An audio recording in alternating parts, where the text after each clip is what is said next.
nuestra Biblia en el capítulo 16, en el verso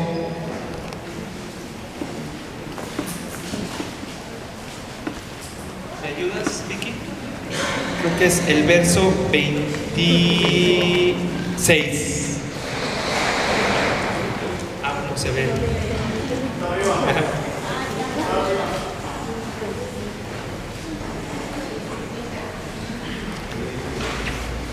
Voy a hacer esto para adelante.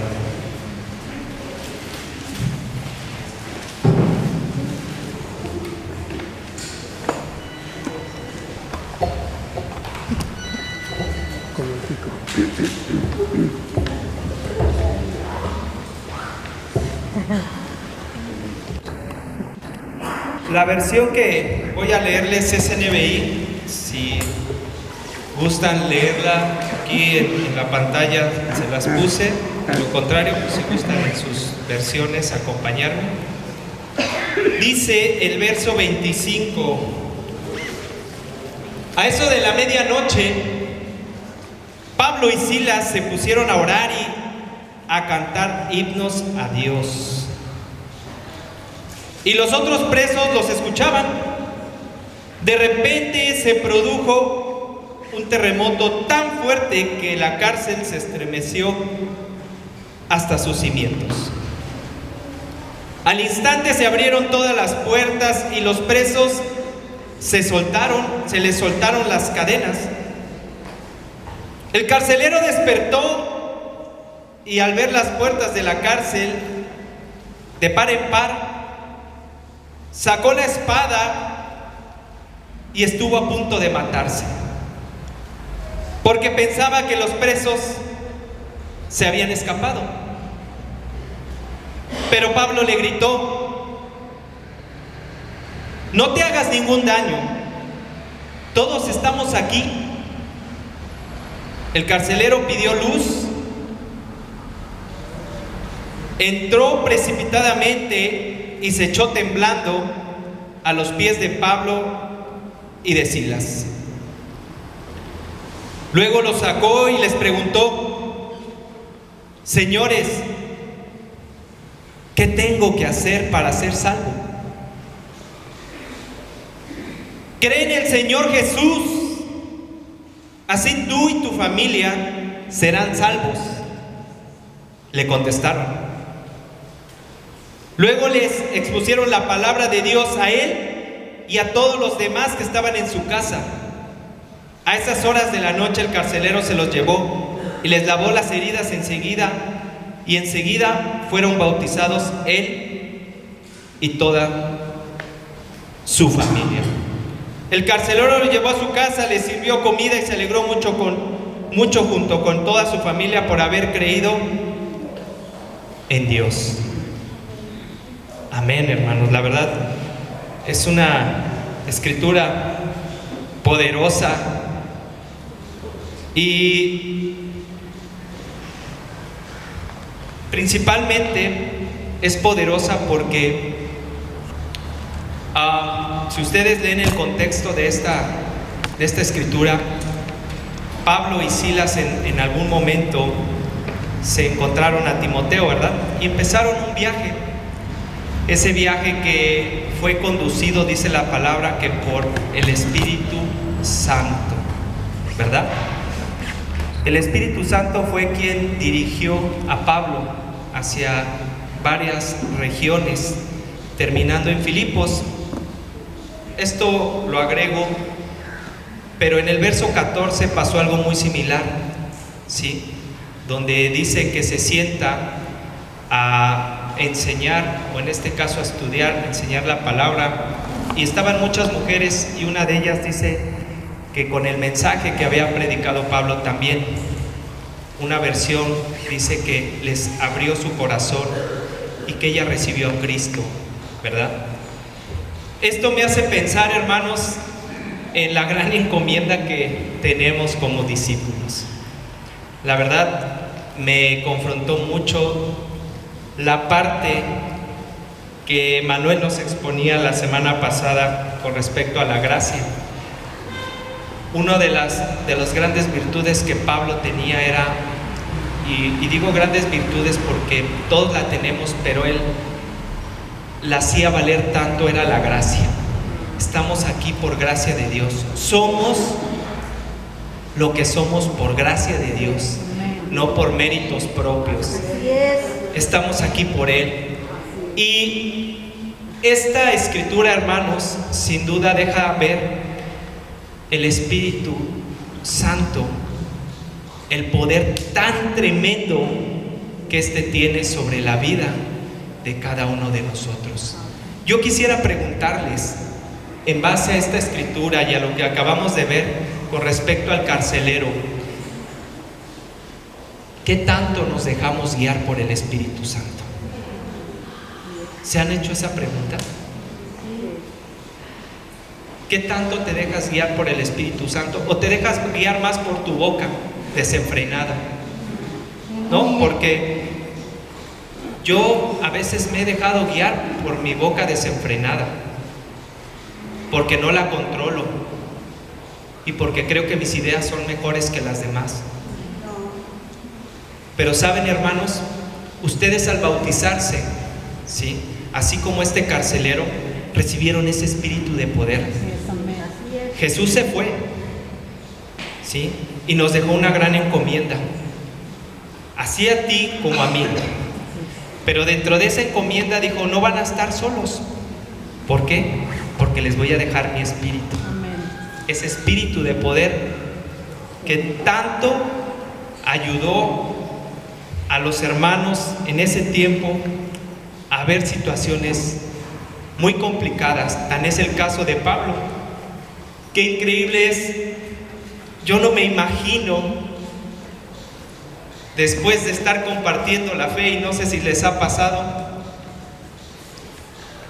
en una cárcel, cantando. Yo me llevo a preguntar, ¿qué creen que hayan pensado los que estaban ahí, ¿no? Que a lo mejor ya tenían días, ¿no? Y ahora este loco, ¿qué le pasa, no? Pues estás en la cárcel, ¿no? ¿Qué es lo que debería de pasar normalmente? Pues estar desanimado, estar triste, quizás pensando en las situaciones que pudiste corregir para haber evitado esta situación. Pero no, el carcelero dice en el verso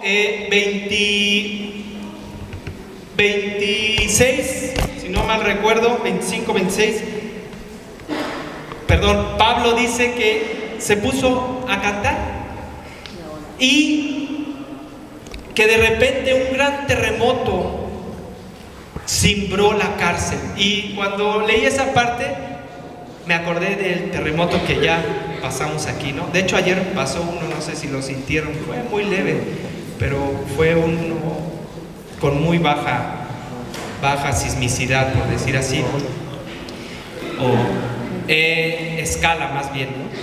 Pero esa vez que tembló, de verdad, a mí en lo particular no supe qué hacer.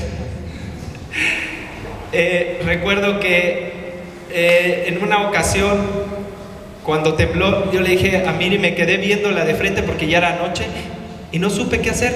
Después de 5 o 6 segundos reaccioné y dije, mis hijas. Pero en ese momento ya iba pasando, ¿no? Y en el otro, recuerdo que estaba yo en Cuautla, iba para México y de repente empieza a temblar y voy pasando los vados y de repente mi carro se queda ahí y veo que se sigue campaneando mi carro. Dije, ching, ya empezó a fallar. Y lo paro y hasta lo apagué, que lo apago. Y se seguía así. Dije, ¿ahora qué le pasa? Y cuando volteo a ver, no, eso se convirtió en un caos total. Entonces yo creo que el carcelero, tan impresionado del poder de Dios, que ni siquiera fue y les preguntó a Pablo qué sucedió. La escritura dice, ¿sí?, que el carcelero despertó y al ver las puertas se iba a matar, ¿no? Yo me imagino el tremendo terremoto que hasta lo sacudió, lo tiró, lo incapacitó prácticamente y le grita, no te hagas daño. Pero al final, si le das a la siguiente, Vicky, le dice, Señores, ¿qué tengo que hacer para ser salvo? ¿A ustedes les han preguntado eso? Cuando el Espíritu los ha guiado a algún punto. Carmelita, ¿qué tengo que hacer para ser salvo? Cree en el Señor Jesús y así tú y tu familia serán salvos. Hermanos, en verdad creemos que el Espíritu Santo nos da el poder y nos guía a esas batallas complicadas que a veces no queremos estar. Quiero compartirles que la semana pasada en el verano misionero, y agradecerle a los hermanos que estuvieron, fue increíble poder compartir con ellos un tiempo especial y salir a las calles guiados por el Espíritu, porque a Él nos encomendamos y a Dios, y ver cómo las personas tenían esa necesidad de Cristo. ¿Saben? En lo personal, yo me salí con mi hija y ¿saben a dónde fui a tronar? Me metí al Panteón y jamás se me había metido y dije, bueno, ¿qué hago aquí? No sé, pasé al lado y volteé y dije, pues vamos a ver.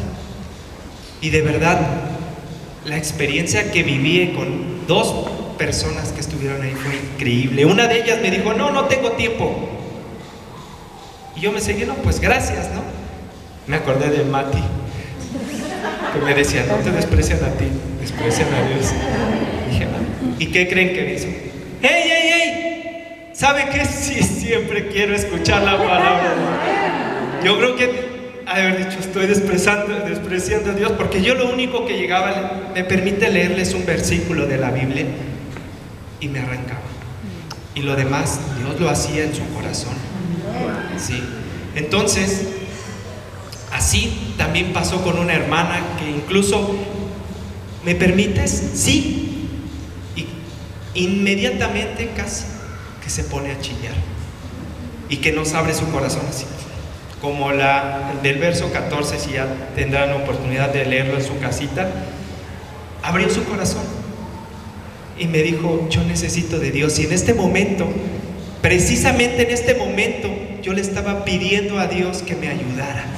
Y en ese momento volteo y iba yo con una hermana de Cuautla, estuvieron ustedes.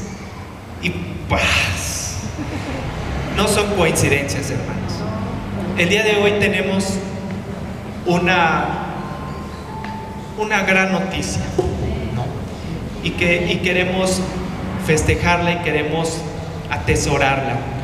Yo los invito, de verdad, hermanos, yo los invito a que se dejen guiar por el Espíritu. Sea la condición a donde vaya, como estén, y aparentemente a veces las condiciones no son las mejores, confíen en Dios y Él los va a dirigir y los va a llevar a aquellas personas que necesitan conocer de Dios, así como nosotros. Increíble saber, por ejemplo, cómo Pablo, ¿verdad?, respondía a ese llamado por gracia. Él externaba que para él morir pues era ganancia por causa de Cristo, ¿verdad? Y él también decía en 2 de Corintios 5:15-14, dice, el amor de Cristo nos obliga, porque estamos convencidos de que uno murió por todos y por consiguiente todos murieron, y Él murió por todos para que los que viven ya no vivan para sí, sino para que el que murió por ellos y fue resucitado. Él se refería a Jesús. Él estaba agradecido por lo que Jesús había hecho por él. Y nosotros tenemos que estar agradecidos por todo lo que nos pasa. Hermano, no sé cómo haya estado tu media semana. Dinos, Miguel. La mía, complicada. Sí es. Pero ¿saben qué? Gracias a Dios estoy aquí.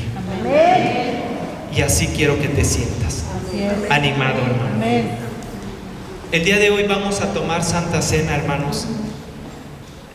Vamos a entregar esas cosas que a veces simplemente no pueden controlarse.